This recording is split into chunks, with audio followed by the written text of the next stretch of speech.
Boa noite a todos. Meu nome é Daniel, eu sou coordenador de soluções de terapia intensiva da Dräger. Boa noite a todos, eu sou Juliana Moreno, especialista de treinamento e educação da Dräger.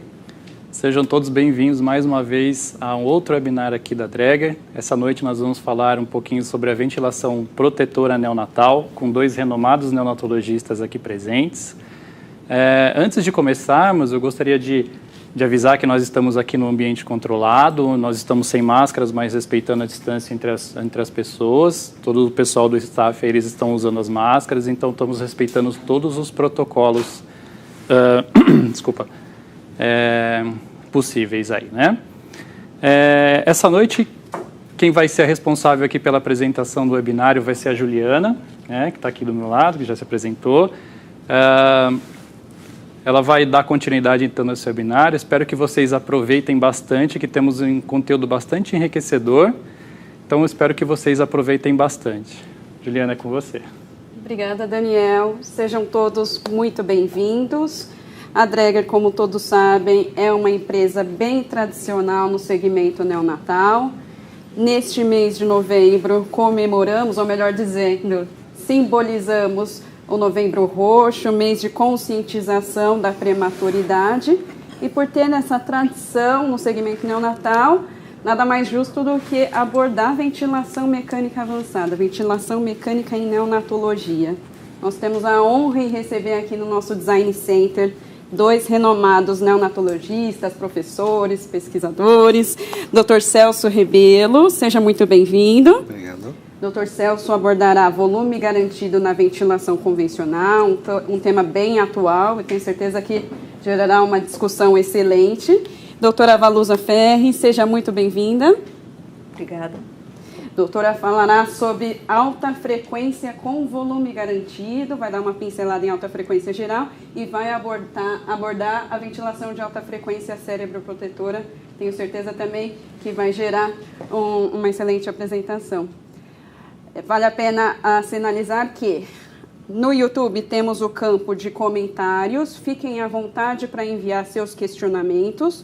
Cada doutor vai apresentar seu conteúdo e no final nós vamos discutir, nós vamos fazer um bate-papo sobre ventilação mecânica avançada, sobre rotina clínica desses temas. Fiquem à vontade. Doutor, a palavra é sua. Muito obrigado. Em primeiro lugar, eu queria dar boas-vindas a todos que estão assistindo e agradecer à comissão organizadora da Dräger pela oportunidade que nós temos de estar discutindo um assunto que eu acho de maior importância, que é a coordenação entre a proteção do cérebro e do pulmão do recém-nascido. Então, o assunto que nós vamos começar é o volume garantido na ventilação mecânica convencional e como ele protege não apenas os pulmões, mas também o cérebro em desenvolvimento. Então, os objetivos dessa aula, eles vão incluir mostrar a vulnerabilidade que existe não apenas em relação ao desenvolvimento pulmonar, mas também em relação ao desenvolvimento cerebral do prematuro, e um conceito que não é um conceito do dia a dia do neonatologista ainda, mas isso é um conceito que logo vai entrar nas UTIs neonatais, que é a lesão cerebral induzida pelo ventilador. Nós temos o conceito da lesão pulmonar induzida pelo ventilador, e esse segundo conceito está entrando dentro da UTI como sendo uma prioridade dentro da assistência ventilatória do prematuro. Nós vamos discutir as bases estruturais e os mecanismos de lesão do sistema nervoso central a partir da ventilação mecânica e como ela já se instala, não só a lesão pulmonar, mas a lesão neurológica a partir da reanimação na sala de parto, dando continuidade ao atendimento do recém-nascido dentro da UTI neonatal. Nós vamos abordar quais são as estratégias ventilatórias protetoras que a gente pode fazer na sala de parto e na UTI neonatal para tentar reduzir a lesão pulmonar e a lesão cerebral do recém-nascido e abordar alguns tópicos específicos da ventilação com volume garantido. O que é a ventilação com volume garantido, como que ela funciona, quais são as evidências clínicas que mostram que ela tem uma ação protetora pulmonar e cerebral em neonatologia. E quais são as recomendações no início da ventilação mecânica? Esse painel, ele mostra o desenvolvimento cerebral de um prematuro na fase em que ele é admitido dentro da UTI neonatal, começando com 24 semanas e indo até o termo, por volta de 40 semanas. No círculo branco, aqui em cima, nós temos a área de superfície cortical, que ela é bem menor numa criança prematura extrema, de 23, 24 semanas, o limite de viabilidade, ela aumenta durante o desenvolvimento. Isso aconteceria ou intraútero ou na UTI neonatal, naquela criança que já nasceu, e o tamanho cerebral propriamente dito, o volume cerebral, que também aumenta. Aqui embaixo no painel nós temos, por imagem de tomografia, o aspecto do cérebro bastante imaturo de um prematuro extremo, que não tem aquele sulco e circunvoluções que começam a se formar por volta do termo, e eles vão se desenvolver de uma maneira muito mais importante após o nascimento, com desenvolvimento que vai até 12 a 24 meses após o nascimento desse recém-nascido, quando o nascimento é a termo. Existe, da mesma forma que o pulmão, uma janela de vulnerabilidade do desenvolvimento desse cérebro. Essa janela vai de 22 a pelo menos 36 semanas. E nós já conhecemos há algum tempo essa vulnerabilidade do desenvolvimento cerebral com o uso do corticoide, tanto antinatal como pós-natal, que no final da década de 90 e particularmente na década de 80, nós vimos como que o uso de um corticoide num órgão que tem muitos receptores glicocorticoides e utilizando corticoide de alta potência por tempo prolongado, modifica o desenvolvimento do órgão com comprometimento neurológico. Isso a gente já sabia há algum tempo e mais recentemente está ficando bastante claro que a ventilação mecânica também tem esse papel.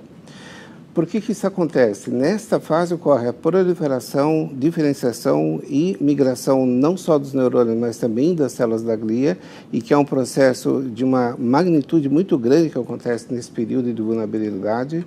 Existe a formação dos circuitos neuronais e conexão e sinapses que se multiplicam durante esse período, e um distúrbio de desenvolvimento ele vai levar a uma lesão importante com consequências de longo prazo. E da mesma forma que o pulmão, existe um desenvolvimento vascular que ocorre entre 22 até o próximo ao termo, com 36 semanas, que precisa ser adequadamente feito, sem lesões, para que a função do órgão não seja comprometida. E da mesma forma que no pulmão a formação alveolar se inicia entre 36 e 37 semanas e termina com alguns anos de vida, a mielinização acontece a mesma coisa no recém-nascido. Então, se nós olharmos nesse quadro, alguns landmarks, alguns itens que são fundamentais no desenvolvimento cerebral, incluindo a formação das sinapses, a gliogênese, a formação das circunvoluções, elas ocorrem exatamente no período em que esse prematuro está internado na UTI neonatal, na faixa entre 23 semanas até próxima do termo. Então, lesões do sistema nervoso central causadas pela ventilação mecânica nesse período, eles vão perturbar o desenvolvimento normal do sistema nervoso central, e faz parte da função do neonatologista tentar evitar que isso aconteça, utilizando recursos de ventilação apropriados para o desenvolvimento normal do sistema nervoso central. Para entender melhor isso, primeiro nós temos que saber como que a lesão cerebral acontece a partir da ventilação mecânica. Nós vamos começar com o uso de volume corrente elevado. E o volume corrente elevado ele já se inicia desde a reanimação na sala de parto, naquela criança que precisa de ventilação com pressão positiva, naquela criança que é entubada na sala de reanimação, e começa a ventilação já precocemente, logo após o nascimento. Nós sabemos que o uso de volume corrente elevado, ele leva o impacto no alvéolo, propriamente dito, através de uma hiperdistensão do alvéolo e início do desencadeamento do processo inflamatório, com produção de mediadores inflamatórios, citoquinas, acúmulo de neutrófilos e edema na região do pulmão. Só que esse processo inflamatório ele não se localiza apenas no pulmão, ele migra para o restante do organismo do recém-nascido, inclusive para o sistema nervoso central, onde esta inflamação originada no pulmão vai causar uma determinada ação deletéria. Ao mesmo tempo, o uso de volume corrente elevado leva a uma perturbação hemodinâmica no recém-nascido. A ventilação leva a uma modificação hemodinâmica, particularmente na reanimação neonatal, naquela criança que fez o complemento imediato, logo após o nascimento. Essa instabilidade hemodinâmica vai levar a uma repercussão na estabilidade neurológica, no fluxo sanguíneo carotídeo, no fluxo sanguíneo cerebral, atrapalhando um fluxo sanguíneo normal. E nós sabemos que isso tem consequências importantes, não apenas com hemorragia intracraniana, mas também com o desenvolvimento do sistema nervoso central normal. E se nós associarmos o processo inflamatório com alteração hemodinâmica cerebral secundária a ambos, à ventilação mecânica e ao uso de volume corrente elevado, já desde a reanimação até a UTI neonatal, nós aí sim temos um aumento do risco de lesão do sistema nervoso central, com modificação de expressão de citoquinas, agregação de microglia, não desenvolvimento neuronal adequada e uma evolução neurológica não ideal para aquele recém-nascido, motivada pelo início de ventilação mecânica de uma maneira inadequada. Se nós associarmos essa inflamação que acontece no sistema nervoso central com níveis baixos de CO2 que acontecem quando a gente usa volume corrente elevado, é bem conhecido que o volume corrente alto leva à hipocapnia, então isso se associa com inflamação no cérebro do recém-nascido, isso facilita a ocorrência de leucomalácia periventricular, da formação de cistos, leva a vasoconstrição, a gente vai ver com repercussões importantes no momento da reperfusão desse cérebro, pode facilitar a ocorrência de hemorragia em sistema nervoso central e a depressão de antioxidantes como a glutationa, facilitando a lesão oxidativa do oxigênio que essa criança está fazendo uso desse momento. Como é que nós sabemos que existe uma associação entre ventilação e lesão cerebral? Existe uma forte corpo de evidência, forte corpo de evidências vindo da experimentação animal, mostrando essa associação, particularmente em animais de grande porte, em primatas e em cordeiros prematuros. Esse estudo ele foi feito utilizando animais prematuros, cordeiros, ventilados com volume corrente excessivo de 15 ml por quilo e sem o uso de pressão respiratória final positiva. E o controle para comparar que tipo de lesão neurológica esse tipo de ventilação poderia causar foram animais que não foram submetidos à ventilação mecânica e, portanto, eles não receberam volume corrente excessivo. Os autores procuraram no lobo parietal da substância branca subcortical as alterações de formação vascular e alterações imunohistoquímicas do sistema nervoso central. Então, como nós podemos ver, no painel da esquerda dos cordeiros controle que não receberam ventilação mecânica, quando comparados aos animais submetidos ao volume corrente elevado, que estão mostrados no painel da direita, no quadro superior, a alteração histológica importante, mostrando um acúmulo de microglia e uma densidade maior da microglia, mostrando uma modificação de desenvolvimento do sistema nervoso central. No terceiro painel, nós temos à direita, na seta, por anticorpos antiproteínas de cordeiros, a evidência de edema em sistema nervoso central, determinado por esse volume corrente excessivo, e no painel da esquerda, um desenvolvimento normal do sistema nervoso central, sem edema naqueles animais que não foram ventilados. E na parte inferior, o acúmulo de astrócitos, que é muito maior naqueles animais submetidos à ventilação mecânica com volume corrente elevado, mostrando uma modificação de desenvolvimento do sistema nervoso central. E quando você associa a hipocapnia ao volume corrente elevado, propriamente dito, algumas outras alterações importantes acontecem. Nós sabemos que os baixos níveis de CO2 levam a uma alcalose licórica. Essa alcalose licórica não só diminui ou causa uma hiperexcitação neuronal, mas ela também reduz o fluxo sanguíneo cerebral, o volume de sangue que chega no sistema nervoso central, assim como a oferta de oxigênio para o sistema nervoso central. E no momento em que existe a normalização do pH sanguíneo e daí a normalização do pH licórico, existe uma vasodilatação e de forma semelhante àquela que nós conhecemos que ocorre na asfixia perinatal, existe uma reperfusão do sistema nervoso central com lesão do sistema nervoso no momento da reperfusão. Então, a ocorrência de volume corrente elevado com hipocapnia, e se nós associarmos à inflamação, determinam essas lesões que a gente quer evitar na ventilação mecânica dos recém-nascidos prematuros extremos com o sistema nervoso central em desenvolvimento. E da onde vem a evidência de que é o volume desencadeador desse tipo de lesão inflamatória que se inicia nos pulmões. Esse é um estudo clássico, ele foi feito no final da década de 80, em que 3 grupos de animais foram ventilados usando estratégias diferentes. Em vermelho, animais que receberam elevada pressão nas vias aéreas com volume corrente elevado, que é o que nós fazemos normalmente na sala de reanimação, quando a gente usa uma pressão não medida, muito elevada, e nós podemos gerar um volume corrente excessivo. Embaixo, em amarelo, animais submetidos também a volume corrente elevado, mas com baixa pressão no ventilador. Isso é feito através do uso de pressão negativa ao redor do tórax desses animais, fazendo que eles consigam fazer o volume corrente elevado, mas sem necessariamente fazer pressão elevada intratraqueal. E em verde, o grupo que, embora tenha recebido elevada pressão intratraqueal, eles não fizeram volume corrente elevado porque o tórax foi restrito.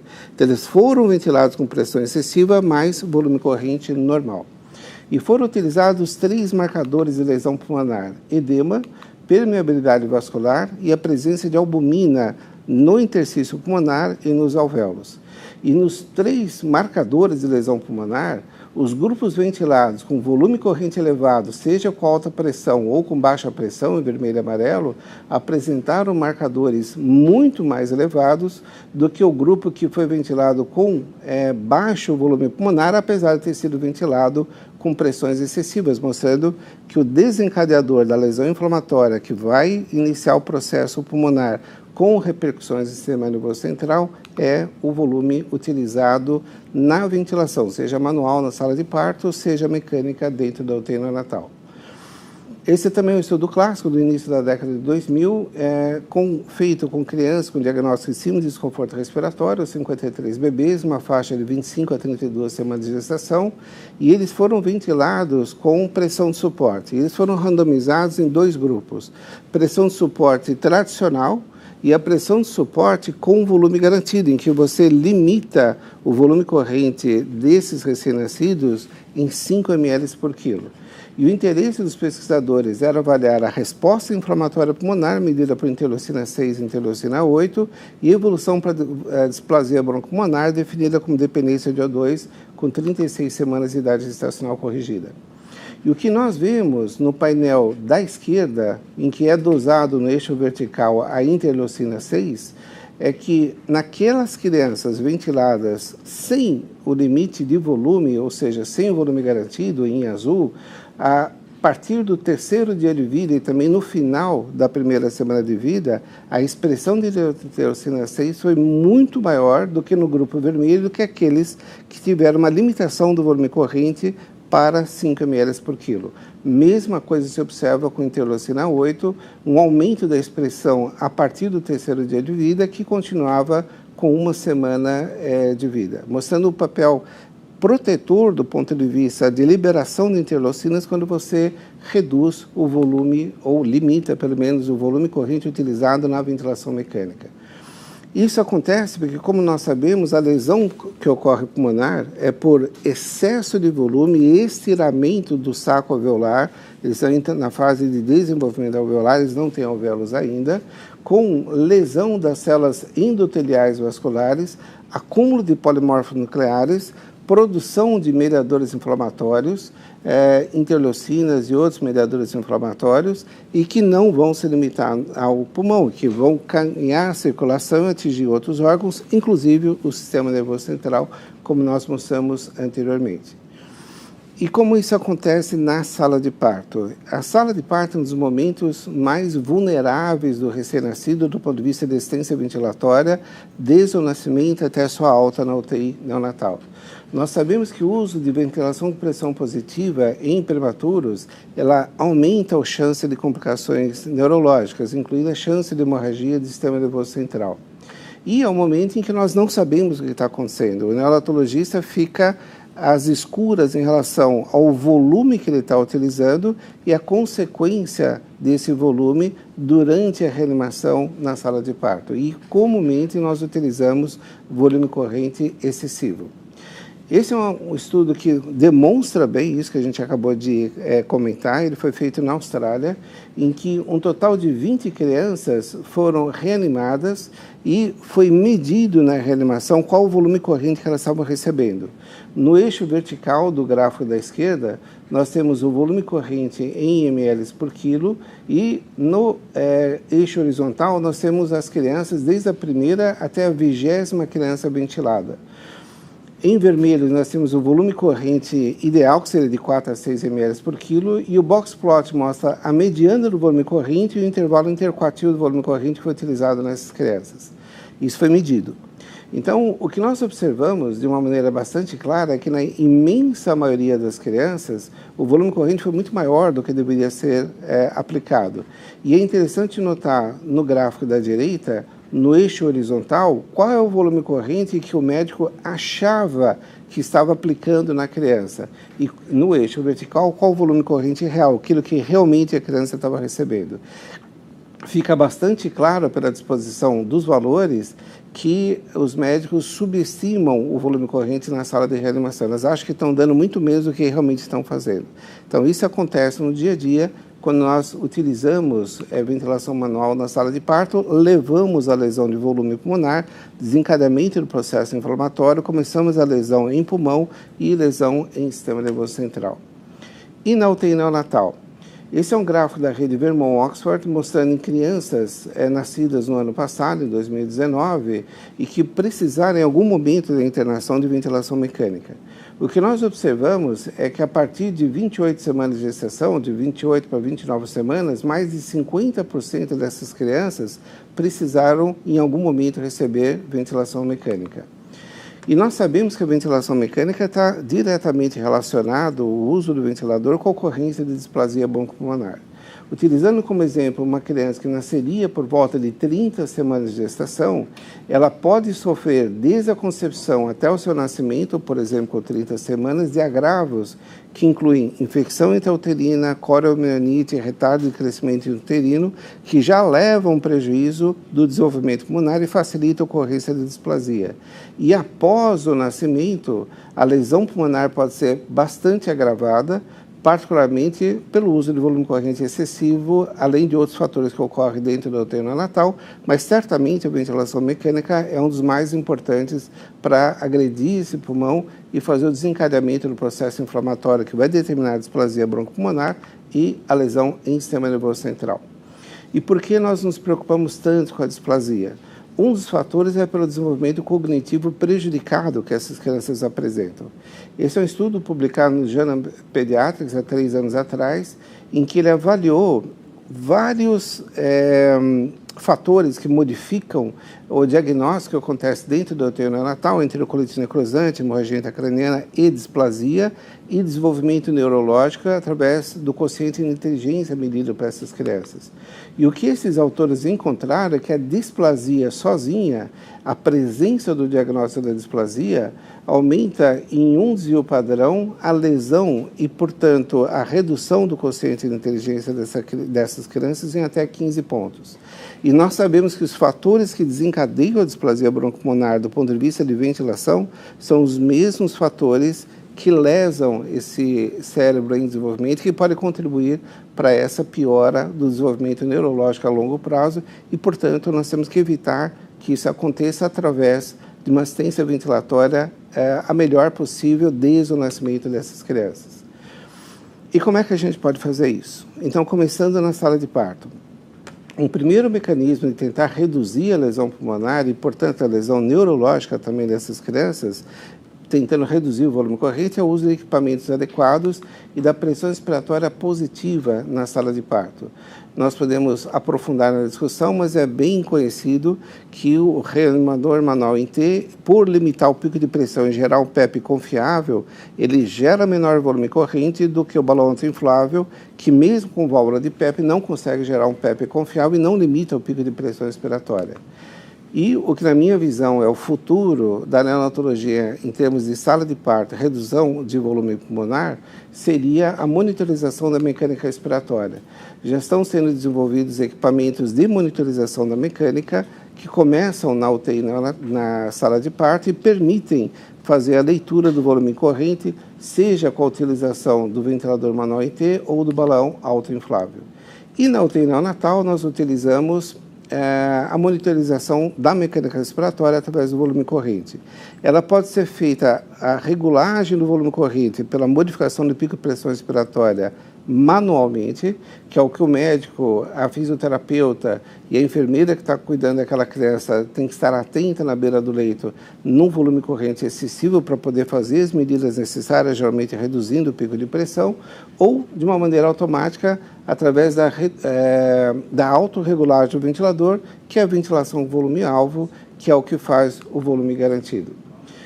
Na característica do que é a ventilação com volume-alvo, o ventilador fornece um volume corrente constante a cada ciclo respiratório, regulado de acordo com a pressão ou volume do ciclo anterior. Então, numa situação, por exemplo, que a criança está com ventilação por pressão em SMV, em que ela tem um delta de pressão e que gera um determinado delta de volume, e se houver uma melhora da complacência pulmonar, o que vai acontecer se nós não reduzirmos a pressão manualmente é que esse volume corrente vai ser mais elevado. Já na ventilação com volume garantido, se houver melhora da complacência, pela natureza do funcionamento do ventilador, ele vai reduzir o pico de pressão respiratória para manter o mesmo volume corrente que é pré-estabelecido. Então, ele funciona dessa forma. Nós temos o volume corrente alvo, por exemplo, 6,5 ml, e no gráfico superior nós temos a curva pressão-tempo, e nós observamos que se o volume corrente estiver acima do alvo, existe uma redução progressiva do volume corrente até o ventilador atingir esse volume-alvo. No exemplo de uma criança com síndrome de desconforto respiratório, no gráfico, no eixo da esquerda, nós temos o volume corrente mostrado em laranja na linha aqui embaixo. No eixo da direita, a pico de pressão respiratória mostrado em preto na linha acima. Essa criança piora inicialmente, precisa de pressões mais elevadas pela piora respiratória para manter o volume corrente alvo, e depois do tratamento com surfactante, com a melhora da complacência pulmonar, existe uma redução do pico de pressão respiratória. Esse modo ventilatório foi estudado extensivamente, particularmente durante a década de 2000, início da década de 2010, e esses resultados foram reunidos em uma meta-análise publicada há 3 anos atrás, e que os autores queriam saber se a ventilação com volume-alvo, volume garantido, comparado com a ventilação tradicional limitada à pressão, reduziria a morte ou displasia em prematuros, e também em relação à evolução neurológica dessas crianças. Foram feitas várias análises, por questão de tempo nós vamos nos restringir à análise de crianças abaixo de 1000 gramas, e o que esses autores encontraram é uma redução com ventilação com volume-alvo da incidência da displasia broncopulmonar, do desfecho combinado morte ou displasia, redução da duração da ventilação mecânica, redução da hipocarbia, o que é particularmente importante para o sistema nervoso central, redução do pneumotórax, também importante para o sistema nervoso central, redução de hemorragia intracraniana grave, leucomalácia e da associação dessas duas variáveis. Quando nós analisamos crianças abaixo de 1000 gramas, os efeitos não são tão positivos, nós perdemos todas essas variáveis que deixam de ser significantes, mas ainda a ventilação com volume-alvo reduz a duração da ventilação mecânica, reduz a ocorrência de hipocarbia e reduz a incidência de complicações como hemorragia grau 3 e 4 associadas à leucomalácia periventricular. E, finalmente, na escolha do início da ventilação volume-alvo, nós podemos aprofundar isso na discussão. Existem algumas recomendações, de acordo com as patologias que estão sendo ventiladas. Por exemplo, na síndrome de desconforto respiratório, crianças acima de 1000 gramas, começamos com 4 a 5 ml por quilo, abaixo de 1000 gramas por volta de 6 ml por quilo, o volume é um pouco maior, a gente pode discutir por quê. Crianças com mais de 2 semanas de ventilação mecânica, o volume corrente precisa ser ajustado para mais, entre 8 e eventualmente até 10 ml por quilo é o volume corrente que essas crianças precisam, a gente pode discutir melhor na sessão de perguntas. Na aspiração meconial e na hernia diafragmática congênita, existem recomendações também particulares do volume corrente inicial utilizado. E lembrando que o volume garantido ele pode ser usado associado com a CIS controlada, com pressão de suporte, com SMV, mas ela funciona melhor no modo ACIS controlada. A gente pode aprofundar isso também na discussão. Eu queria agradecer a oportunidade de a gente fazer essa introdução para dar subsídios para a discussão posteriormente, e acho que a gente podia passar para o filme institucional que a gente vai ter agora, né? Sim, vamos fazer a apresentação de um breve vídeo para reposicionar a câmera e dar seguimento com a aula da doutora Valusa. It's actually just breathing in and breathing out. But so much can go wrong. 41% of the patients who are artificially ventilated for at least 14 days will survive the next year. 50% of ARDS patients do not return to work 1 year after ICU discharge. More than 60% of extremely low birth weight infants develop bronchopulmonary dysplasia with an oxygen dependency. And there are many more challenges to overcome. We as Draeger have a long history in ventilation. But on an ICU, there are still the same challenges day after day. Reduce mortality rates. Reduce cognitive impairment. Avoid ICU-acquired weakness. We as Draeger have one vision in mind: how to improve outcome in intensive care. We support our customers in reducing ICU length of stay, reducing VALI and ARDS, improving patient comfort. We have proven our competence in ventilation over many years, and also our next product generation combines all our high-performance ventilation. APRV prevents ARDS. Pulmovista personalizes ventilation and reduces mortality. SmartCare reduces ventilation time, which in turn reduces ventilator-associated pneumonia.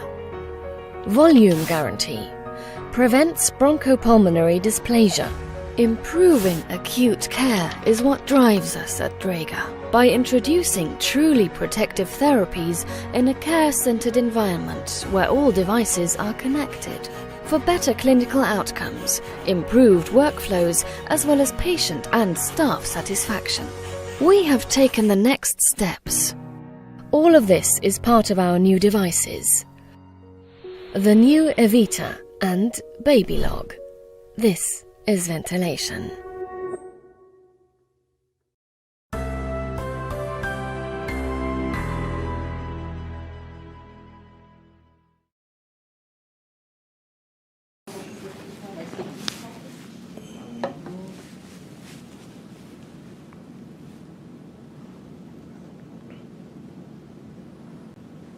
Boa noite a todos. Vamos hoje fazer uma viagem na UTI neonatal e falar sobre a ventilação de alta frequência. Mas antes disso, eu queria agradecer a Draeger e o pessoal que fez o convite para essa aula e parabenizar por esse movimento em relação à educação continuada em neonatologia, que é muito importante aí para o país. Bem, nós vamos falar hoje de volume garantido na ventilação de alta frequência. O enfoque hoje do nosso web aqui é falar como a ventilação mecânica pode proteger o cérebro. Porque não adianta salvar, essa é a concepção. Nós temos de salvar bebês que tenham cérebros produtivos, cérebros teoricamente que possam ser produtivos para a sociedade, certo? Então, nós vamos começar aí a aula. Qual vai ser o objetivo dessa aula? Primeiro, nós vamos pensar junto, convido vocês a fazer essa reflexão, que serão 20 minutos aí de reflexão. Por que usar ventilação de alta frequência? Qual é o momento que você deve instalar ventilação de alta frequência para o seu paciente na UTI neonatal? Quais são os efeitos vasculares e neurológicos da ventilação de alta frequência? e o volume garantido da ventilação de alta frequência, por que você deve utilizá-lo? E o manejo da ventilação quando está com volume na alta frequência. Então vamos lá. A primeira pergunta que eu gostaria que vocês fizessem aí em casa é por que eu deveria considerar o uso de ventilação de alta frequência para prematuros? Vocês pensam, né? É duro sair da zona de conforto. Vocês estão na zona de conforto, ventilando ventilação convencional, e agora vem alguém falar para vocês que vocês deveriam usar ventilação de alta frequência? Mas eu convido vocês a ousar e pensar que nós deveríamos usar ventilação de alta frequência. Por quê? Por causa da ventilação lesiva pulmonar. Nós vamos evitar lesão pulmonar. Se vocês pensarem na excelente aula que o Celso deu para a gente sobre o problema da ventilação convencional, usar volume para proteger, quando nós estamos falando de pulmões muito comprometidos, o intervalo que nós temos para essa ventilação convencional não ser agressivo é baixo. Se nós lembrarmos alguns trabalhos, aí, principalmente do Marcelo Amato, sobre qual é o delta de pressão seguro para ventilar na ventilação convencional, é um delta de pressão de 14, certo? Além disso, a gente sabe que quando a gente está ventilando criança com FO2 acima de 40%, isso significa que o pulmão tem muito shunt pulmonar. Então, olha essa imagem aí que nós temos. Essa imagem mostra um pulmão, esse é um experimento que nós fizemos com um rato em transplante pulmonar, e nós causávamos o colabamento pulmonar, deixávamos ter muito shunt pulmonar, lembrando que é shunt, né? São áreas que estão colabadas, alvéolos colabados e que estão perfundidos, então não tem troca gasosa, começa a aumentar a necessidade de FiO2. Dá uma olhada quando nós tentamos ventilar um pulmão heterogêneo. Que seria na sua UTI? Seria um pulmão com FiO2 acima de 40. Vocês acham que a ventilação vai ser uniforme? Dá uma olhada neste pulmão ali no ápice direito, como tem enfisema. E olha logo abaixo, no lobo médio, como você tem lesão hemorrágica. Este é um pulmão heterogêneo recebendo uma ventilação agressiva. Portanto, essa é a pergunta. Você está respeitando e entendendo quando seu paciente está falando, está sinalizando que a ventilação convencional está agressiva? Vocês estão sabendo reconhecer isso? Vocês estão pensando desta forma? Olha a lâmina aí, como nós estamos vendo células inflamatórias e estamos vendo depósito de sangue nesse pulmão. Então, você às vezes pergunta, você deixa o seu gurizinho lá ventilando na ventilação convencional, acha que está seguro, daí à noite te chamam porque está sangrando, o pulmão não para de sangrar. Por que será que aconteceu isso? Será que a gente não subestimou a capacidade inflamatória da ventilação? E daí você vai procurar achar 1000 explicações para hemorragia pulmonar e foi uma ventilação agressiva, talvez subestimada. Então, FO2 acima de 40 e delta de pressão acima de 14 pode ser considerado uma ventilação já relacionada, associada a pior prognóstico em prematuridade. E por que então a alta frequência? Por que você deveria usar alta frequência? Porque dá uma olhada nestes gráficos, que interessante. Lembrando que o que interessa para a gente é o alvéolo. O alvéolo é o ator principal, é ele que faz a troca gasosa, certo? Então, quando a gente tem a transmissão aí na alta frequência, nós vamos ver que nós temos grandes transmissões nas vias aéreas maiores e depois diminui quando a gente vai se adentrando a ventilação dentro do pulmão, e quando a gente chega no alvéolo, a transmissão ali é mais suave, é menos agressiva do que na ventilação convencional, que ela mantém o mesmo padrão de transmissão, como a gente observa nessa linha negra aí que está representando a ventilação convencional. Então, na alta frequência, você consegue potencialmente trocas gasosas efetivas com ventilação mais suave, né? Mas aí você vai perguntar, tá bom, Valuza, existe dado científico comprovando o efeito? E aí que é complicado, sabe? Por que fazer trabalho científico com ventilação de alta frequência é muito complicado porque tem inúmeras técnicas de ventilar. E a maioria das vezes, quando usavam ventilação de alta frequência até agora, usavam inenês com o pulmão muito comprometido. Então, os trabalhos são desiguais e para a gente analisar e fazer uma meta-análise com esses trabalhos, nós temos muito problemas. Mas temos uma revisão Cochrane aí de 2015 que indicou com todas as limitações do trabalho, que realmente a ventilação de alta frequência pode estar relacionada com a proteção pulmonar. Nós temos indícios disso, então. Mas você vai me falar, tá bom, mas todos os prematuros que eu vi que foram ventilados com alta frequência evoluíram mal, né? É quando você chega no plantão e tem aquele barulho de alta frequência na UTI, né?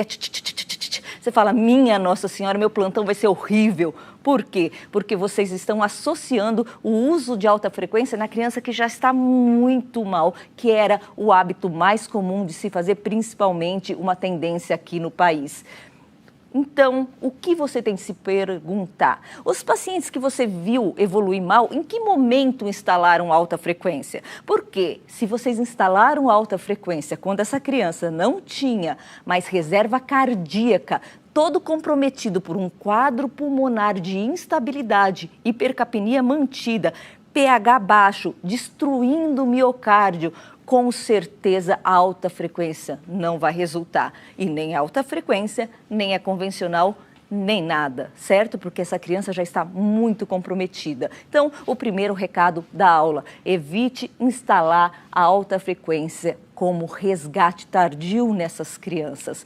O momento de instalar é um momento mais precoce. E quando nós vamos aí na literatura, nós podemos observar que todos os trabalhos que comprovaram ali, ou melhor, acharam uma associação entre alta frequência e bons resultados com prematuros, são trabalhos que usaram do modo muito mais liberal a alta frequência. Portanto, seja liberal no uso da alta frequência. Se você quiser realmente trabalhar com esse modo ventilatório promissor, seja liberal.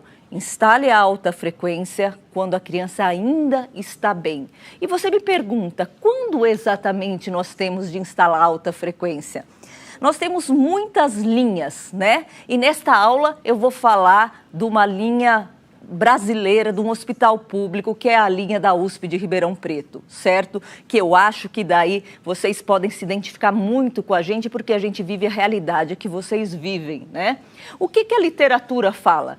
Quando instalar a alta frequência? Em prematuros com PI, aí pressão de pico maior que 22, pressão absoluta ali, indicação absoluta maior que 25, e para neonatos a termos, indicação relativa maior que 25 e indicação absoluta maior que 28. O que nós fazemos em Ribeirão? Nós usamos muito alta frequência mesmo.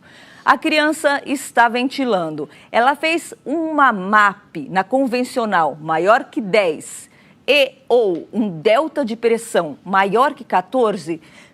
A gente tem o hábito de ver a pressão de pico, gente, mas já está cada vez mais discutido. O que machuca é o estresse do pulmão, é o velcro, é o delta, né? A diferença do PEP com a pressão de pico. Isso que você tem de observar. O trabalho bem bacana que esse que eu citei aí, do Marcelo Amato e da Flávia, mostraram uma correlação com mortalidade quando o delta de pressão é maior que 14. Então, observem, já é uma ventilação que vai estar relacionado com morte no seu nenê. Portanto, em Ribeirão Preto, a VAF é instalada nessa situação. Você vai falar, Valusa, se eu entrar na minha UTI hoje, muitos prematuros estão com MAP maior que 10, com delta de pressão maior que 14.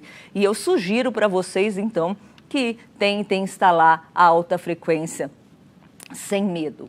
Mas antes de falar e instituir a alta frequência na tua unidade, vamos pensar junto. Sua equipe sabe trabalhar com alta frequência? Ou você usa a alta frequência tão pouco na sua unidade, só como resgate de neném muito grave, que quando vocês vão manejar o modo ventilatório, existe insegurança, desconforto e equívoco em como manejar.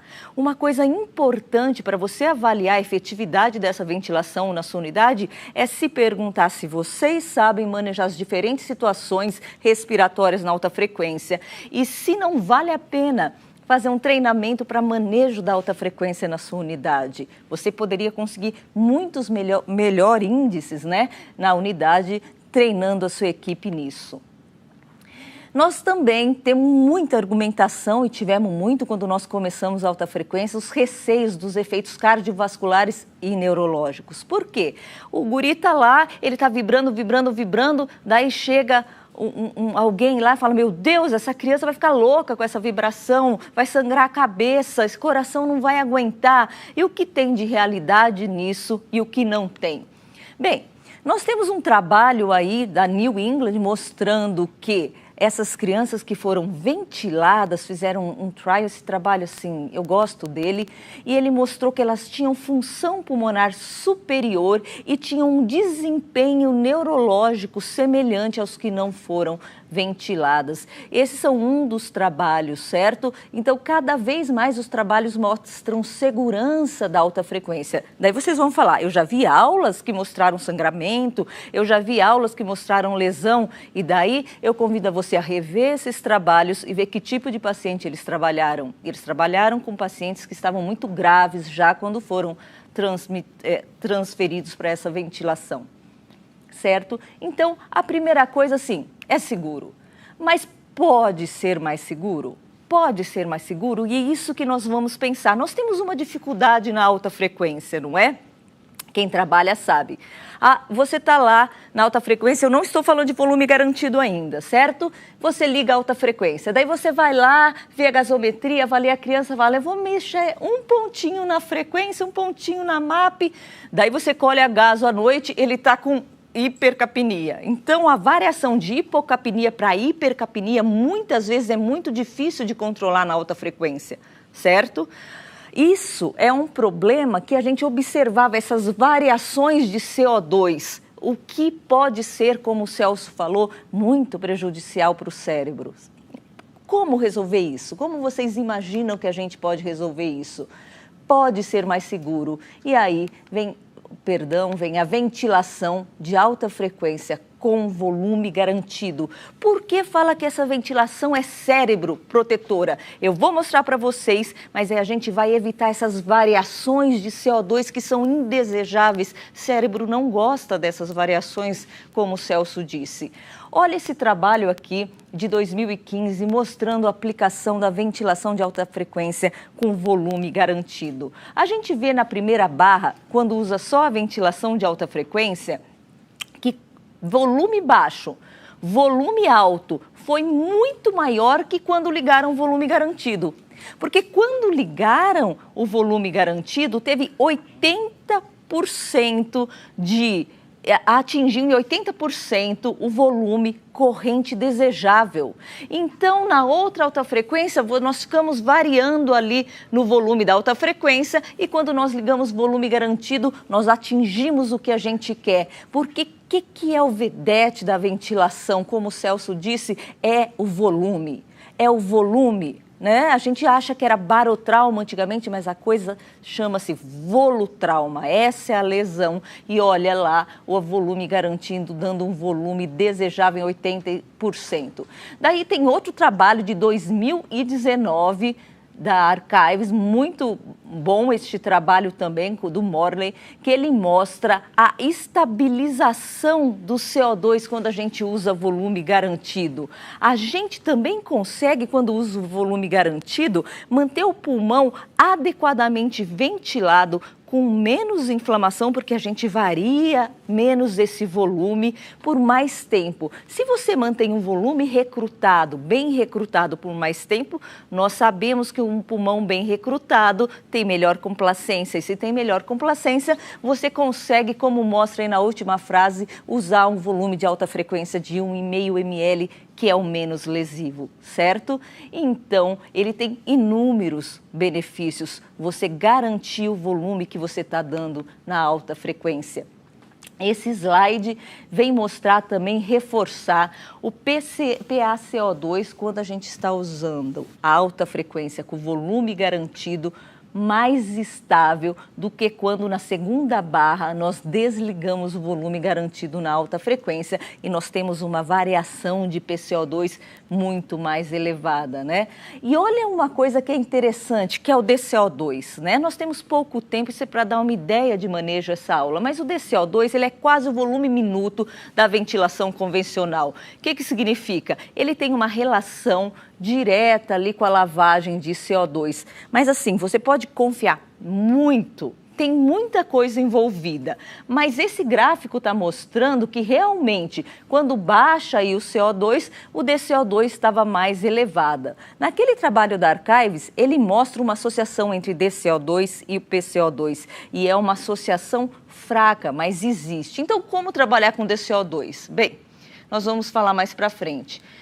Dá uma olhada aí também neste gráfico, mostrando durante o recrutamento pulmonar realizado com alta frequência sem VG e com alta frequência com VG. O que nós observamos? Então, olha lá a amplitude no primeiro gráfico. A amplitude é mantida, o DCO2 ele sobe e tem uma certa instabilidade. E o VTHF está baixo e ele sobe. VTHF subindo e variando é igual variar PCO2, é igual não proteger o cérebro. Mas olha quando você vai usar alta frequência com volume garantido. Nós observamos um DCO2 mantido, indicando provavelmente uma lavagem de CO2 estável. Nós vamos ter uma amplitude caindo. Amplitude é o quanto se exige ali para ventilar aquele pulmão. Então, você vê que quando recrutou, realmente o seu respirador abaixou a amplitude e manteve aí o VTHF, certo? Mostrando também que em situações de variação, como é o recrutamento pulmonar, que nós conseguimos ventilar adequadamente. Agora, como manejar? Vocês vão falar, muito bom, parece que é bacana, mas como é que a gente maneja essa ventilação de alta frequência com volume garantido?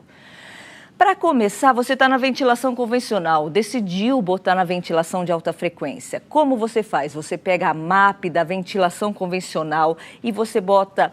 Depende, mas eu vou falar em linhas gerais, você bota ou igual a MAP ou 2 pontos acima na ventilação de alta frequência. Você inicia com 10 Hz, vai depender da patologia, e o volume garantido pode iniciar com 1,5 ml por quilo e a relação IE de 1 para 2.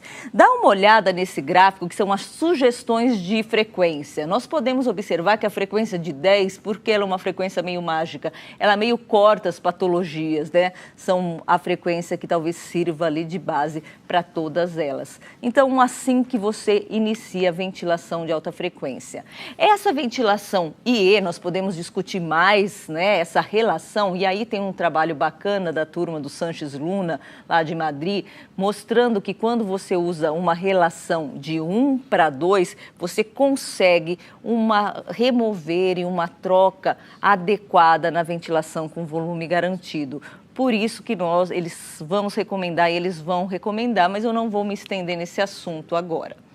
Como você tem de monitorizar a alta frequência? Então, os parâmetros ventilatórios, lembrar DCO2, FO2, pressão média de vias aéreas, os gases sanguíneos, o raio-x, se você tiver tomografia de impedância elétrica, outra coisa é recomendável, e o circulatório, que é muito importante, frequência respiratória, pressão arterial sistêmica, ok? E o DCO2, como trabalhar? Como trabalhar com o DCO2?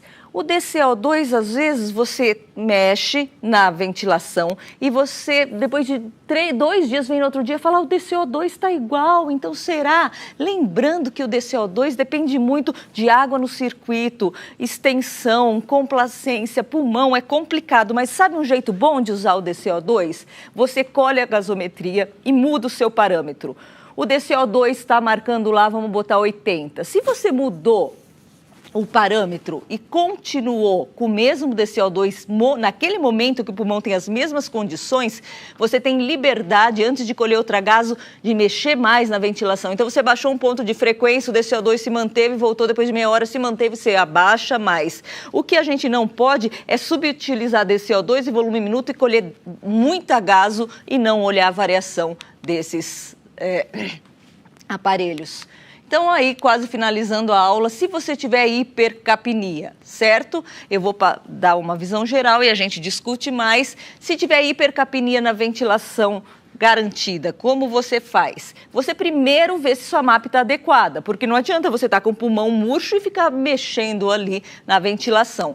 Como você vê se a MAP está adequada? Pela oxigenação, certo? FO2 acima de 40 significa altere a sua MAP, dê 1 a 2 pontos a mais e observe.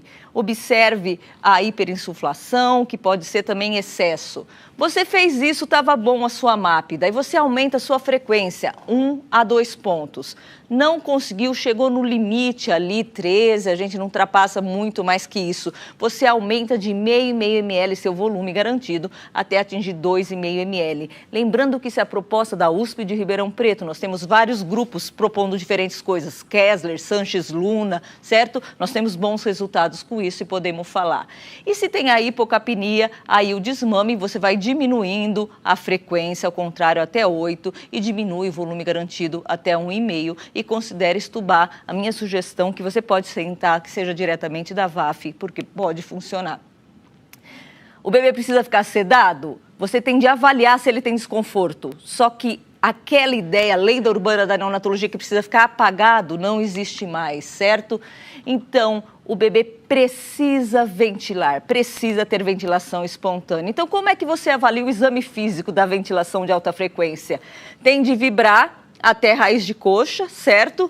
E a gente observa o tórax, a linha diafragmática. A linha diafragmática tem de estar livre, ela tem de estar movimentando para o nenê poder fazer os próprios suspiros, os próprios recrutamentos e as próprias incursões ventilatórias. A gente lembra que não faz isso em pediátrico e nenê grande, porque o trabalho ventilatório aumenta muito. Mas com nenê pequeno, o trabalho ventilatório não é tão alto como mostraram, então é uma boa você escolher liberar e deixar o seu nenê aí com BSA de 3 durante a ventilação de alta frequência. Não cedem muito quando você está ventilando.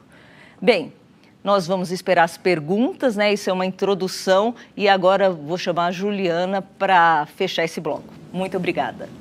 Excelente aula, doutora. Muito obrigada. Estamos recebendo as perguntas, vamos compilar todos esses questionamentos. E nesse intervalo, vamos mostrar um vídeo para vocês conhecerem o verdadeiro conceito em proteção integral ao neonato.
Muitas perguntas recebemos, iremos questionar, iremos responder as que conseguirmos neste intervalo e as que não conseguirmos, iremos retornar em um momento posterior.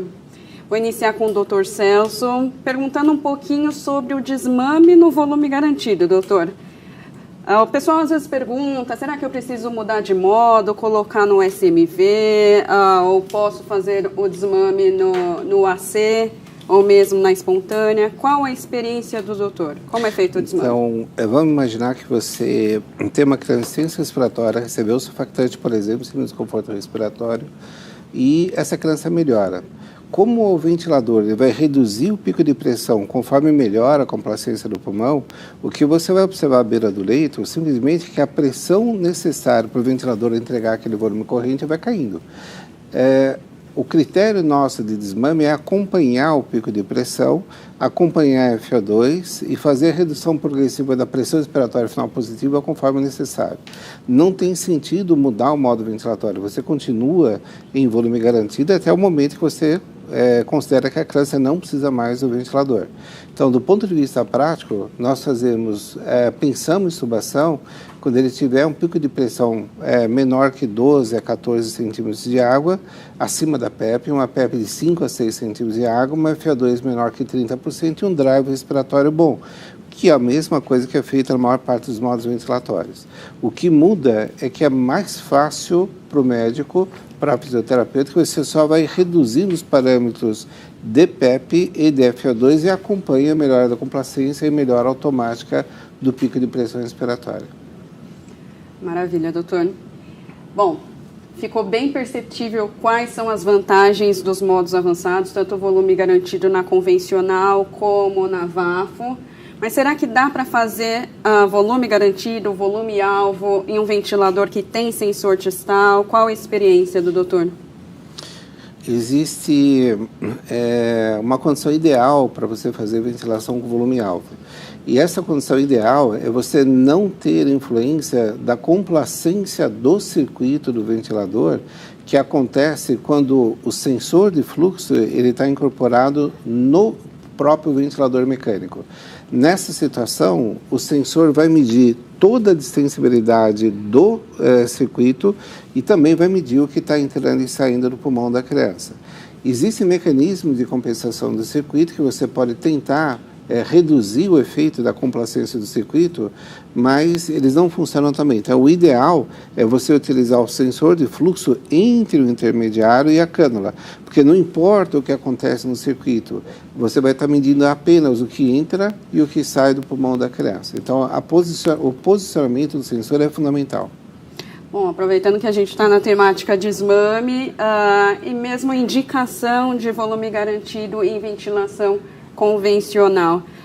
Será que eu devo fazer o VG somente no paciente que está encostado na ventilação ou eu tenho benefício na transição? Será que faz diferença ter algo que seja dedicado para fases específicas do ciclo respiratório, pensando que o bebê tem pausa periódica, tem em alguns momentos a apneia da prematuridade? Então, se nós pensarmos que na ventilação mecânica, aquilo que nós tentando evitar é o excesso de volume para a proteção do pulmão e do cérebro, não importa a causa pela qual a criança está entubada, o ideal seria tentar manter a ventilação com volume alvo. Sairia talvez dessa indicação apenas crianças muito grandes, em que a chance de evoluir com displasia, uma lesão neurológica secundária à ventilação já é menor, porque o desenvolvimento cerebral, o desenvolvimento pulmonar, ele já foi desenvolvido, já foi completado. Lembrando que quando você faz o modo cis controlado, normalmente quem vai fazer a frequência respiratória é o próprio recém-nascido. E você ajusta uma frequência respiratória de backup caso ele não tenha o drive respiratório adequado. Então, na maior parte das vezes, você consegue fazer ventilação com volume alvo e você garante que não existe um excesso de volume sendo administrado para aquela criança, desde que toda a equipe esteja treinada, o aparelho esteja bem calibrado. Isso é fundamental, a calibração do equipamento no momento em que ele é ligado, a calibração do circuito, a calibração normal que deve acontecer. Se tudo for feito de acordo com o manual, ela funciona de uma maneira que pode ser aplicada em praticamente qualquer tipo de patologia respiratória em ventilação mecânica convencional. Maravilha, doutor. Vamos pensar então, aproveitando ainda a temática do VG da convencional, vamos pensar naquele bebezinho que está em volume garantido, ele tem alguma outra desordem que demanda um tempo de ventilação, ou demanda da ventilação artificial, de repente alguma cirurgia, ou algum outro evento, mas ele está praticamente em CPAP traqueal. Então ele tem uma PEP e ele faz um pico bem baixinho. Qual a sugestão do doutor? Eu devo colocar em um modo tradicional, retroceder? Eu devo insistir no VG? Como que eu devo conduzir? Nada como examinar o recém-nascido, entender a doença respiratória que ele tem, em que fase da doença que ele está, e procurar, através da história do exame físico, entender qual é a patologia de base. Se essa criança está utilizando um pico de pressão respiratória muito baixo, a interpretação é que a complacência pulmonar dele está boa e ele realmente não precisa de um pico mais elevado. E se eu colocar essa criança num outro modo ventilatório, por exemplo, SMV, e colocar uma pressão de 12 com PEP de 5, eu tenho uma chance de causar um volume um pouco mais elevado.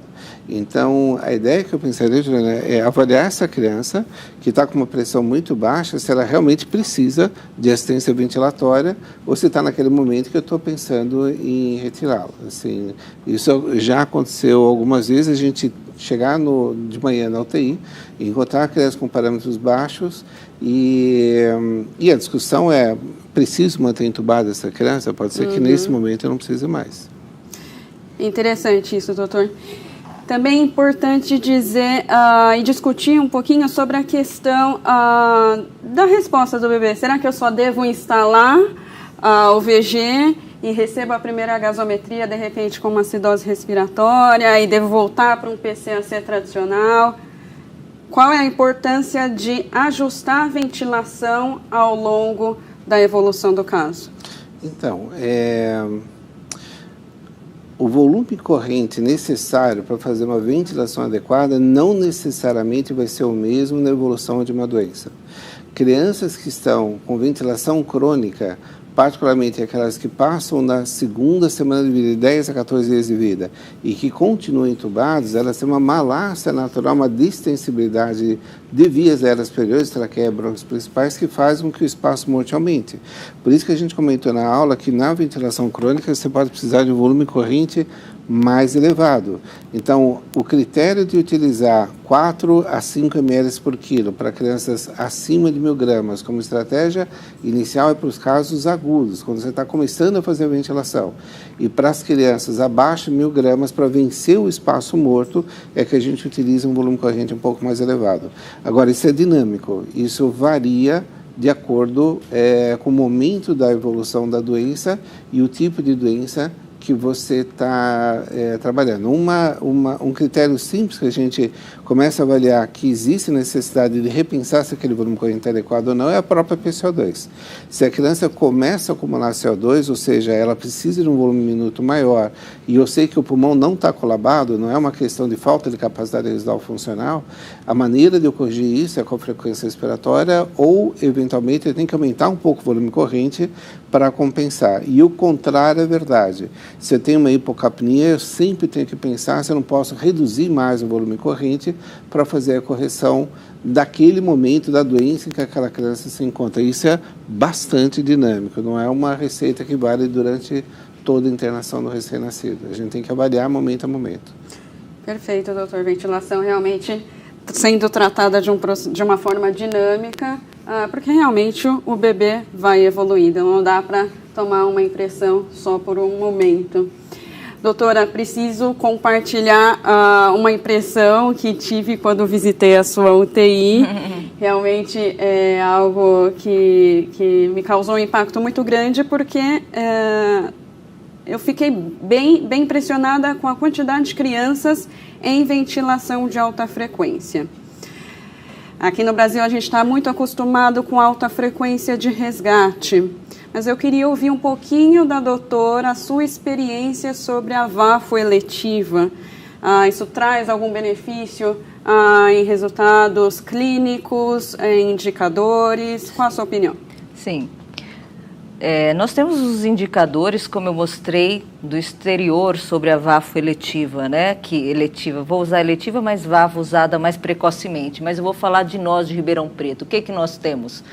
Nós começamos um projeto de renovação ventilatória, uma nova proposta de ventilação protetora 10 anos atrás. E isso envolvia essa proposta terapêutica de uso de alta frequência com MAP de 10, delta de 14.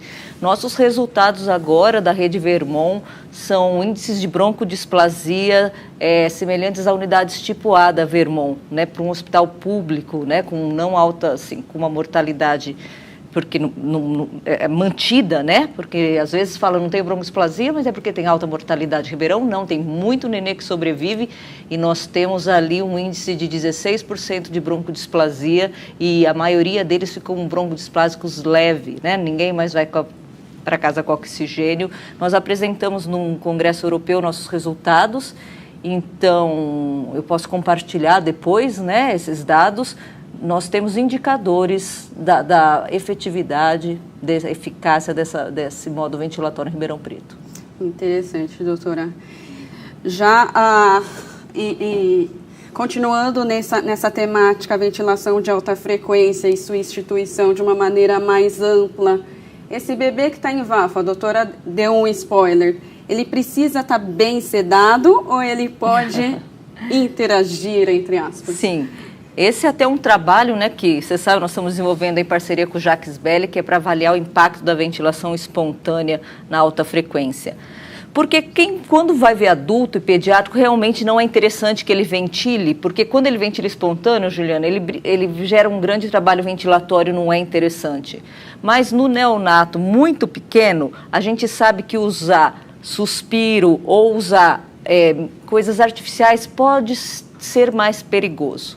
Então, o que nós acreditamos? Que na hora que a gente não ceda, você deixa a criança com BSA de 3, é muito importante você visualizar o raio-x, e no raio-x você não pode ter um diafragma muito reto, armado, você tem de estar lá com o seio costofrênico livre, porque o diafragma precisa mexer o mecanismo de Balde, né? Então é importante você avaliar, você vê a tiragem diafragmática, você libera o diafragma, a gente não faz o tórax congelado para ele dar os próprios picos, né, os próprios suspiros. Isso significa o quê? Que ele vai usar o volume de reserva inspiratório dele para quando ele precisar recrutar aí na alta frequência. Então, nós defendemos essa ideia, acreditamos, esperamos agora comprovar, né, com o trabalho, que ventilar na alta frequência, nós precisamos deixar o guri participar da ventilação. Posso dar um pitaco? Por favor, doutor. Interromper um pouquinho. E uma coisa que a gente vê em alta frequência é que a criança bem ventilada é uma criança tranquila. Sim. Basicamente é isso. A criança que não está retendo CO2 é uma criança que está bem. Ela está com o tórax vibrando, está acordada, o olho aberto e está muito bem obrigada. Você não vê a criança precisando de sedação de forma alguma. Se ela está agitada, seja na convencional ou na alta frequência, precisa rever a ventilação. Muito bem colocado. Perfeito. Maravilha. Muito bem sinalizado. Vamos eleger mais algumas perguntas, são inúmeras. Vamos ver. Sobre a questão óxido nítrico inalatório na VAFO, os doutores usam? Qual a experiência de vocês? Pensando na questão, talvez melhora a relação ventilação-perfusão. Faz sentido, não faz? Bem, óxido nítrico a gente pode sim usar na VAFO sem problema, né? Nós temos um adaptador e a gente acaba instalando ele na VAFO, o fluxo que ele tem próprio, aí garante a distribuição. Então não tem problema algum, você pode instalar o óxido nítrico na VAFO. E a opinião do doutor? Pode e deve quando tem indicação, né? Quer dizer, criança com hipertensão pulmonar e que teoricamente se beneficiaria de óxido nítrico, você pode fazer perfeitamente na alta frequência e funciona direitinho. Oscila a monitoração do gás? É quase impossível não oscilar NO em qualquer situação, convencional alta frequência. Mas dentro de limites aceitáveis, é como funciona. A ventilação com NO varia um pouquinho, mas funciona bem. Não chega a ser nada que compromete o tratamento, que comprometa o tratamento. Perfeito. Bom, alguns clínicos têm um pouco de receio no ajuste da amplitude na VAFO e se preocupam com valores, em alguns momentos, aparentemente elevados. Devo me preocupar? Devo me ater à monitoração de volume, monitoração proximal? Qual a opinião dos doutores sobre isso? Existe um número mágico de amplitude que eu devo obedecer? Agora, falando sobre VAFO com VG, asseguro o volume, ajusto a amplitude máxima, até quanto? Tem receita de bolo, doutores? Eu entendo deste modo, né? Claro que quando a gente precisa, o respirador está pedindo uma amplitude maior, né? A gente tem de liberar a amplitude chegando perto de 40, é porque nós temos uma condição pulmonar muito ruim. Mas daí eu te pergunto, não existe outra estratégia, né? Nós precisamos, porque é inerente ao quadro pulmonar da criança. O que é a estratégia para talvez você estar apostando na amplitude, uma coisa que deveria ser manejo de outros parâmetros na alta frequência? O pulmão, com uma MAP inadequada, ele fica menos complacente. Então, por isso que a gente fala, sempre garanta que a MAP está adequada, garanta que o pulmão está recrutado adequadamente, certo? Porque daí você vai ter uma distribuição mais homogênea do volume, uma complacência melhor e não vai ter picos de amplitude. Agora, se você está com o pulmão que está precisando de uma amplitude elevada, com um VG ali que você está usando 1,5, certo? Você tem de ver outras estratégias, talvez, para aumentar a complacência daquele pulmão, né? Se for na fase primária, ver se é a falta de surfactante ou se é em outro momento, outras estratégias ali, um edema que está acontecendo, né? Mas ele é um sinalizador de piora das condições pulmonares. E atenção à MAP, né? A nossa experiência. Quer complementar, doutor? Só para lembrar o que é amplitude na alta frequência.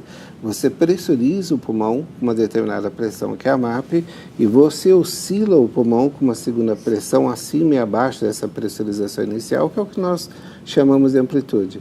E como a Valusa mostrou bem na aula dela, existe uma atenuação dessa pressão na via aérea distal, que é significativo. Então, se você gera uma amplitude, uma MAP de 12 centímetros de água e uma amplitude de 12 acima e 12 abaixo da MAP, então 24 centímetros de água, por exemplo, o que está chegando na alvéola é muito menos, né? E na ventilação de alta frequência com volume garantido, o volume corrente é mantido estável, independente da frequência que é utilizada, pela variação automática da amplitude. Então, normalmente existe essa atenuação e nós utilizamos de padrão uma amplitude o dobro da MAP. Então, se a MAP é de 15, a amplitude vai ser de 15, é difícil usar, mas que seja de 15, a amplitude de 30, assim sucessivamente. É claro que não é matemática, a gente pode aumentar um pouquinho acima disso, dentro de limites de 10, 15%, e a gente considera que pela atenuação é seguro. Mas valores extremos de MAP, como a Valusa falou agora, extremos de amplitude, a gente tem que parar de novo, examinar a criança, fazer o raio-x, garantir que não está escapando nada do ponto de vista de evolução daquela doença de baixo do que você está imaginando e ver a DCO2 se não está se modificando demais para cima ou para baixo, para tentar interpretar o que está acontecendo, né? Então, é um fator de alerta quando você começa a precisar de valores fora do padrão habitual de amplitude ou de pressão média de vias aéreas. Então, é exatamente o que a Valusa estava colocando. Então, é um sinal de alerta, né? Agora, em tese, a gente começa com uma amplitude o dobro da MAP para aumentar uns 10% a mais quando necessário. E monitoram ali o VTHF e sempre, de repente, avaliam numa escala de tempo, se isso é algo pontual ou se é algo que vem acontecendo? Então, só lembrando, o VTHF seria o volume corrente na alta frequência. Se é alguma coisa relógio de 1,5 ml por quilo que o aparelho fornece, a gente checa se de fato aquele volume corrente está sendo fornecido, que a lógica seria ele estar fornecendo, mas, como a Valusa mostrou na aula, talvez o mais importante seja a monitorização da DCO2, porque enquanto eu tiver uma DCO2 compatível com uma gasometria aceitável, um PCO2 de 45, 55, e uma DCO2 de um determinado valor, eu sei que enquanto ela estiver nesse valor, a PCO2 vai estar aceitável. Então, ela é um bom marcador de que não está tendo grandes variações na ventilação, como a Valusa mostrou na aula. Você sabe uma coisa interessante, Celso, que a gente... Muito na alta frequência. Não, é um prazer sempre discutir, é um bate-papo isso aqui. Uma coisa interessante que eu sugiro é que os babylogs, eles permitem a gente veja a tendência, né? Porque às vezes acontece, eu tenho muito residente, um residente vai lá e olha pontualmente o que está acontecendo e vem nos dizer. Mas aquilo pontual, às vezes é uma hora que não foi aspirado, algum momento, né, pontual. Então, nós temos o hábito de olhar a frequência. A gente abre a tela do baby e a gente olha lá a frequência e a variação ali mostra se é uma coisa realmente mantida no quadro ou se é uma coisa ali pontual. Isso é bem interessante, avaliar a tendência numa escala de tempo e ter os dados do VTHF, do volume da alta frequência e do próprio DCO2, como os doutores mencionaram, é algo importante do ponto de vista clínico e é algo que só é possível graças ao sensor proximal. Então, realmente, inserir um contexto protetor que englobe volume-alvo tanto em ventilação convencional quanto em VAFO demandam de especificações que precisam conter no equipamento. Muitas perguntas, vou fazer a última. Iremos responder as perguntas pendentes em um segundo momento. Sempre nos perguntam como eu desmamo essa criança de VAFO com VG. Começo por onde? FO2, MAP, desmamo, volume, o que eu faço? Bem, vou falar primeiro, acho que depois o Celso também conta a experiência dele. O desmame da VG, a MAP, ela não desmama mais do que ela é necessária, né? Então, se você tem uma MAP, por exemplo, boa, você não vai baixando. Então, a gente para numa MAP de 8, é o nosso limite. De 10 a 8, a gente não baixa mais essa MAP, certo? Senão não funciona. A frequência, lembrando uma coisa que é importante, viu, Juliana? Que a frequência com VG, ela é diferente da alta frequência sem VG. A alta frequência sem VG, nós trabalhamos ali mais focados na frequência e na curva. Então, ela é inversamente a ventilação convencional. Você quer lavar CO2, você baixa ali a frequência. No VG, não. Quando você liga o VG, você está com o volume fixo, você pode trabalhar com mais liberdade com a frequência. Então, quando você quer lavar CO2, você aumenta a frequência. Vou falar do desmame com VG, tá bom? No desmame com VG, a gente diminui ali a frequência até 8, certo? A gente vai com uma MAP até 10 e e o VTHF a gente vai até 1,5, certo? E daí isso é uma construção, né? Eu confesso, o pessoal de Ribeirão deve estar assistindo, sabe que eu insisto para estudar direto da alta frequência, né? É um serviço que eu conheci muito interessante, que é onde eu estive, eles estudam da alta frequência no colo, porque é uma unidade NIDCAP, né? Uau. E eu achava que não ia dar certo e dá. Então, assim, só para falar que nós temos muito a explorar ainda em desmame e extubação. Mas nós temos algumas experiências da VAF e dá certo. Daí você está inseguro se seu guri está com drive, porque a VAF é meio difícil você variar o drive. Daí o que você faz? A gente passa para a ventilação convencional momentaneamente, avalia o drive, né, que a gente consegue ver ali o volume minuto expirado, consegue avaliar quanto o nenê está fazendo e a gente aí estuba, certo? Mas nós não ficamos dias ventilando na convencional, não é indicado, né, a não ser que a criança não permita, para estubar. É assim o nosso protocolo. Vamos ouvir aí. É mais ou menos igual. Então, você tem que conhecer a doença de base, como é que ela está evoluindo. Ela está numa fase de resolução da doença de base. A MAP está diretamente ligada à oxigenação. Então, se você tiver uma MAP mais baixa, por exemplo, 8 a 9 centímetros de água, abaixo de 10, como a Luísa falou, e o FO2 menor que 30, é que você corrigiu o problema de oxigenação do recém-nascido. E a ventilação vai estar ligada à frequência e amplitude utilizada na criança. Se essa frequência, nós estamos falando de volume garantido, então quanto menor a frequência, menos lava CO2, como vai ser na convencional.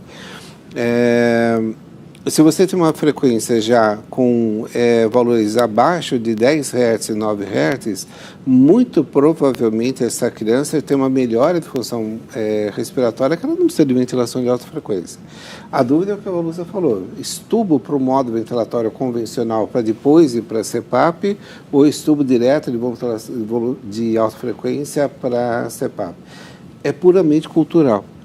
Porque se a criança tiver com o pulmão já recuperado, ela pode perfeitamente ser estubada da ventilação de alta frequência para a CPAP. No nosso meio, acho que a experiência da Valusa talvez seja melhor que a minha em particular, existe uma resistência de você fazer intubação direta à alta frequência, que a impressão que as pessoas têm é que a alta frequência é uma criança mais grave e que, portanto, ela tem que passar por um modo convencional para se certificar que ela está melhor para depois ser estubada. Não precisa. Se ela não tem um distúrbio de oxigenação importante, não tem um distúrbio ventilatório importante, a doença de base está resolvida, o raio-x permite, ela tem um drive respiratório, você pode estubar da alta frequência direto para a CPAP. Então, não tem necessidade obrigatoriamente de passar para convencional.